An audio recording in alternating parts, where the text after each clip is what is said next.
వెన్నుపోటుకు రెండేళ్లు. అవును, చంద్రబాబు సరికొత్తగా వేసిన వెన్నుపోటుకు రెండేళ్లు. నిరుద్యోగ భృతి నుంచి ఆడబిడ్డ నిధి వరకు అన్నింటిలోనూ వెన్నుపోటే. అమలు చేసేస్తున్నాం అని ఆర్భాటంగా ప్రకటించిన పెన్షన్లు, తల్లికి వందనం, ఫ్రీ బస్సు, దీపం, అన్నదాత సుఖీభవ పథకాల్లో కోతలు వార్తలతో చీకటి వెన్నుపోట్లు. టోటల్గా వెన్నుపోటుకు బ్రాండ్ అంబాసిడర్ తానేనని మరోసారి నిరూపించుకున్నారు చంద్రబాబు. ఈ వెన్నుపోటుకు రెండేళ్లు పూర్తయిన సందర్భంగా జూన్ 4 నుంచి జూన్ 12 వరకు వైఎస్ఆర్ కాంగ్రెస్ పార్టీ నిరసనలకు పిలుపునిచ్చింది. జూన్ 8 లేదా 9న నియోజకవర్గ హెడ్ క్వార్టర్స్లో టౌన్ హాల్ సదస్సులు, జూన్ 12న ప్రతి నియోజకవర్గంలో బాబు వెన్నుపోటు పాలనకు నిరసనగా ర్యాలీలు నిర్వహించాలని పార్టీ శ్రేణులకు వైఎస్ జగన్ పిలుపునిచ్చారు. అలాగే బాబు వెన్నుపోటు పాలనపై బుక్లెట్ కూడా విడుదల చేశారు. ఆ వెన్నుపోటుకు రెండేళ్లు అయిన సందర్భంలో ఆ బుక్లెట్లో ఏముందన్నది ఒక్కసారి మనం స్క్రీన్ పైన చూద్దాం. ఎస్, వెన్నుపోటుకు రెండేళ్లు వైఎస్ఆర్సీపీ రిలీజ్ చేసినటువంటి బుక్లెట్లో కనిపిస్తోంది. వెన్నుపోటుకు రెండేళ్లు అయింది. చంద్రబాబు నాయుడు గారు ఇచ్చినటువంటి హామీలు ఏ స్థాయిలో ఇచ్చారో అందరికీ తెలుసు కదా. ఇంటింటికి వెళ్ళి గ్యారంటీ పత్రాలు ఇచ్చి బాండ్లు రాసిచ్చి మరి ఓట్లు వేయించుకుని మరి మోసం చేశారు. ఇక్కడ చూడండి, ఈనాడు దినపత్రిక ఎటువంటి యాడ్స్, పేజీలు. మేము అధికారంలోకి వస్తే సూపర్ 6 పథకాలు అమలు చేస్తామని బాండ్లపై సంతకాలు చేసిన చంద్రబాబు, పవన్ కళ్యాణ్, ఆ ఇద్దరిని ఇక్కడ చూడొచ్చు. సంతకాలు చేసి మరి మనకెవరైనా అప్పుంటే సంతకాలు చేస్తే ఏం చేస్తాం? ఎలాగైనా రాబట్టుకుంటాం కదా. మరి వీళ్ళ దగ్గర నుంచి రాబట్టుకోవడం ఎలా? వీళ్ళు ఇవ్వరు. ఏ పథకాలు ఎగ్గొట్టారో తెలుసా? ఏ హామీలు ఇచ్చారో తెలుసా? ఏ హామీలకు సంతకాలు పెట్టారో తెలుసా? ఏ హామీల మీద ఎంత మన ఇంటికి వస్తుందన్న దానిపై బాండ్లు ఇచ్చి మరి సంతకాలు పెట్టి మరి ఏ విధంగా మోసం చేశారో తెలుసా? ఒక్కసారి ఇది చూడండి సార్. ఇక్కడ మనకు క్లియర్గా అర్థమవుతుంది. బాండ్లు ఇచ్చి మరి మోసం చేశారు. మనల్ని మోసం చేసిన, బాండ్లు ఇచ్చి మోసం చేసిన వాళ్లను, ఈ కూటమి పాలకులను పట్టుకోవాలంటే ఇంకా జేమ్స్ బాండ్లే రావాలి. ఒకసారి చూడండి, బాబు షూరిటీ, మోసం guarantee, super 6, super 7, super flop ఏ విధంగా ఉందనేది చూడండి. ఆడబిడ్డ నిధి ఇచ్చారా సార్? నీకు 18,000, నీకు 15,000, నీకు 15,000 అని పాట పాడారు కదా. నెలకు 1,500 చొప్పున ఏడాదికి ఇవ్వాల్సింది 18,000. రెండేళ్లకు 36,000 బాకీ ఒక్కొక్క ఆడబిడ్డకి. 18 నుంచి 50 సంవత్సరాల వారికి ప్రతి నెల 1,500. 18,000 సంవత్సరానికి ఇస్తామని ఇంటింటికెళ్ళి వేలం పాట పాడొచ్చారు. ఇచ్చారా? లేదు. నిరుద్యోగ భృతి, నిరుద్యోగులకు 3,000 లెక్కనిస్తానన్నారు. నెలకు 3,000 చొప్పున ఏడాదికి ఇవ్వాల్సింది 36,000. రెండేళ్లలో ఒక్కొక్కరికి బాకీ పడింది ఎంతయ్యా అంటే 72,000. ఎంతమంది నిరుద్యోగులు ఉన్నారు? 20 లక్షల మంది నిరుద్యోగులు ఉన్నారు. ఎందుకు? చంద్రబాబు నాయుడు గారు పదే చెప్తారు కదా, 20 లక్షల ఉద్యోగాలు కల్పిస్తామని. 20 లక్షల మందిని ఒకే ఒక్క హామీ ద్వారా మోసం చేసినటువంటి ఘనత మన చంద్రబాబు నాయుడు గారిది. మరి అందుకే కదా వెన్నుపోటుకు రెండేళ్లు అని రాసుకున్నారు.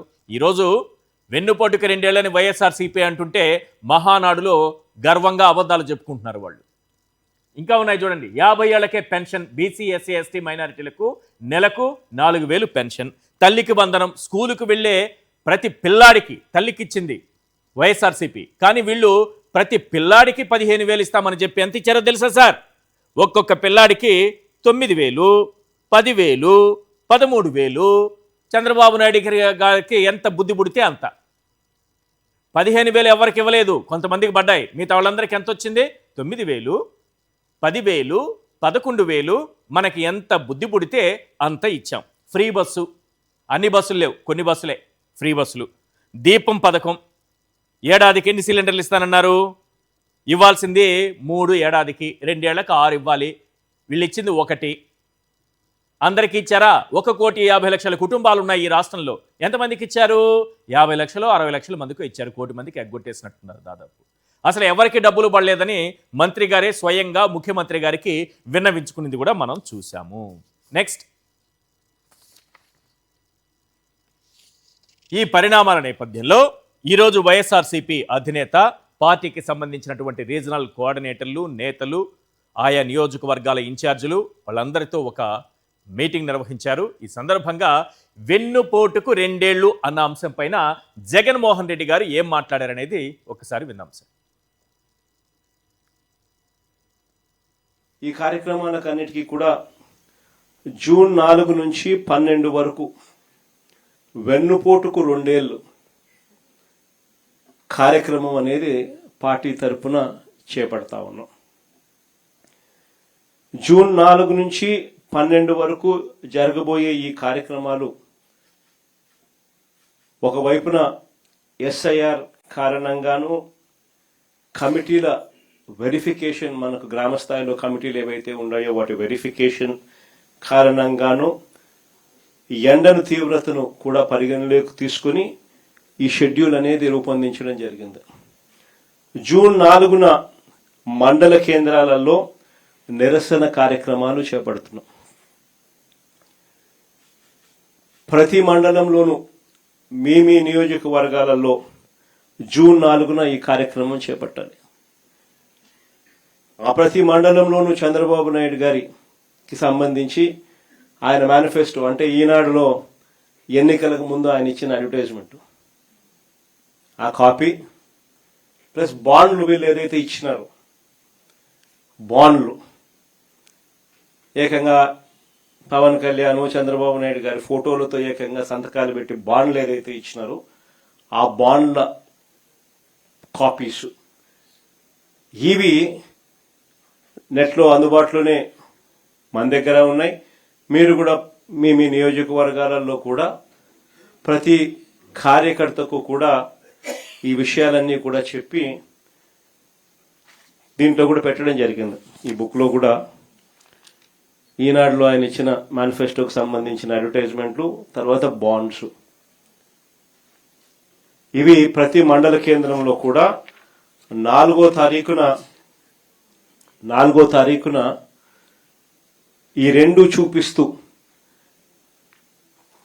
ఆ ఈనాడులో ఇచ్చిన మేనిఫెస్టో కాపీని, ఈ బాండ్లను మండల కాపీలో 4 కూడళ్ల మధ్యన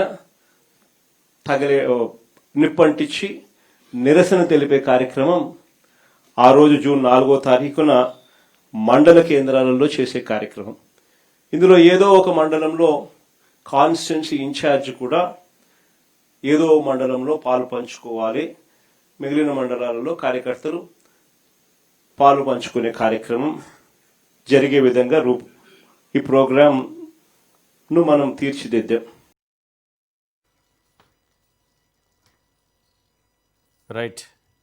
గతంలో 2014-19లో 650కి పైగా హామీలు ఇచ్చి ఆ హామీలన్నింటినీ కూడా ఒక్కటంటే ఒక్కటి కూడా సంపూర్ణంగా అమలు చేయకుండా ప్రజలు ప్రశ్నిస్తారని ఆ మేనిఫెస్టోని వెబ్సైట్ నుంచి తొలగించిన ఘనత చంద్రబాబు నాయుడు గారికి, టీడీపీకి అంత గొప్ప చరిత్ర కలిగి ఉంది. మేనిఫెస్టోని మాయం చేసినటువంటి చరిత్ర కలిగినటువంటి పార్టీ మళ్ళీ 2024 ఎన్నికల్లో హామీలు ఇచ్చి అధికారంలోకి వస్తే ఈరోజు బాబు షూరిటీ, మోసం గ్యారంటీ అన్నట్టుగా పరిస్థితి తయారైంది. ఏ ఒక్క హామీని కూడా సంపూర్ణంగా నెరవేర్చినటువంటి పరిస్థితి కనిపించడం లేదు. ఈసారి కూడా ఎన్నికల ఎన్నికలు దగ్గర పడే సమయానికి మళ్ళీ మేనిఫెస్టో మాయమైపోతుంది. సూపర్ 6 ప్లస్ 143 143 హామీలు. 143 అంటే ఇంకేదో అనుకునేరు. 143 143 హామీలు చంద్రబాబు నాయుడు గారు ఇచ్చారు. ఆ 143 హామీల్లో ఏవైనా నెరవేరాయా లేదా అన్నది ఒక్కసారి చూసుకోండి సార్. జగన్ దృష్టిలో మేనిఫెస్టో అంటే ఒక భగవద్గీత, ఒక బైబిల్, ఒక ఖురాన్. అదే చంద్రబాబు దృష్టిలో మేనిఫెస్టో అంటే ఎన్నికల తరువాత చెత్త బుట్టలో పడేసే ఒక చిత్తు కాగితంగా ఆయన భావిస్తారు. ఎన్నికల ముందు సూపర్ 6, సూపర్ 7 అంటూ హామీలు గుప్పించి ఇప్పుడు ఖజానా ఖాళీ అంటూ చేతులెత్తేశారు. ఆడబిడ్డ నిధి మొదలుకొని నిరుద్యోగ భృతి, బీసీ, ఎస్సీ, ఎస్టీ మైనారిటీలకు 50 ఏళ్లకే పెన్షన్ లాంటి హామీలు ఎగ్గొట్టి నమ్మి ఓట్లేసిన వారికి వెన్నుపోటు పొడిచారు. దీనిపై ఎవరైనా క్వశ్చన్ చేస్తే మాత్రం బాబుకు బీపీ అమాంతం పెరిగిపోతుంది. ఏదైనా అడగండి మీరు డీజిల్, పెట్రోల్ రేట్లు ఆ విధంగా పెరిగిపోయి తగ్గించండి అన్నామంటే చంద్రబాబు నాయుడు గారికి బీపీ పెరిగిపోతుందట. ఏంటి ఇచ్చిన హామీలు నెరవేర్చట్లేదు అని అడిగామనుకోండి, ఆయన బీపీ పెరిగిపోతుందట. మా నిరుద్యోగ భృతి ఎక్కడ అంటే ఒక్కసారిగా ఆయనకి బీపీ పెరుగుతుందట. ఆడబిడ్డ నిధి ఎక్కడ అంటే ఒక్కసారిగా బీపీ పెరుగుతుందట. ఇలా మీరు ఏ హామీ గురించి దీపం పథకం కింద మాకు ఇస్తానన్న సిలిండర్ ఎక్కడా అంటే ఆయన గారికి బీపీ పెరుగుతుందట. దీనిపై జగన్మోహన్ రెడ్డి గారు ఏమన్నారో ఒక్కసారి విందాం సార్. సూపర్ 6 అన్నాడు, సూపర్ 7 అన్నాడు, ఓ మేనిఫెస్టో కాపీ అన్నాడు. 143 హామీలు ఆ ఎన్నికల మేనిఫెస్టోలో తాను పెట్టి చివరికి ఎన్నికలు అయిపోయిన తర్వాత ఆ మేనిఫెస్టోను చెత్తబుట్టలో వేసిన పరిస్థితులు ఈరోజు మనం అంతా కూడా చూస్తానే ఉన్నాం. 2 ఏళ్ళు అయిపోయింది, 3వ బడ్జెట్ కూడా ప్రవేశపెట్టాడు. 3వ బడ్జెట్లో కూడా ప్రవేశపెట్టిన పిమ్మట కూడా ఈ రోజుకి కూడా సూపర్ 6, సూపర్ 7లో భాగంగా ఆయన చెప్పిన మేనిఫెస్టోలో ప్రామిసులుగా ఆడబిడ్డ నిధి ఏమైంది, ప్రతి అక్క చెల్లెమ్మకు 18 ఏళ్ల వయసు నిండిన ప్రతి అక్క చెల్లెమ్మకు ప్రతి నెల 1,500 రూపాయలు చొప్పున సంవత్సరానికి 18,000 ఇస్తానన్నావు కదా. 2 ఏళ్ళు అయిపోయింది, 3వ సంవత్సరం బడ్జెట్లో కూడా పెట్టలే కదా అని అడిగితే మాట రాదు. సూపర్ 6, సూపర్ 7లో భాగంగా నిరుద్యోగ భృతి అని చదువుకున్న ప్రతి పిల్లాడికి కూడా 3,000 రూపాయల నిరుద్యోగ భృతి ప్రతి నెల ఇస్తానన్నావు. సంవత్సరానికి 36,000, 2 ఏళ్లకు 72,000 ఇప్పటికే బాకీ పడ్డావు. 3వ సంవత్సరంలో కూడా బడ్జెట్లో కూడా పెట్టలా అని అంటే దాని మీద మాట ఉండదు. 50 ఏళ్లకే పెన్షన్ అన్నావు. 50 ఏళ్ళు నిండిన ప్రతి అక్క చెల్లెమ్మకు సంవత్సరానికి 48,000 బాకీ, 2 ఏళ్లలో 96,000 బాకీ. 3వ సంవత్సరం కూడా బడ్జెట్లో దాని గురించి అలాట్మెంట్స్ ఏమీ లేవు కదా అని అంటే దాని గురించి కూడా ఎక్కడా పత్తా ఉండదు.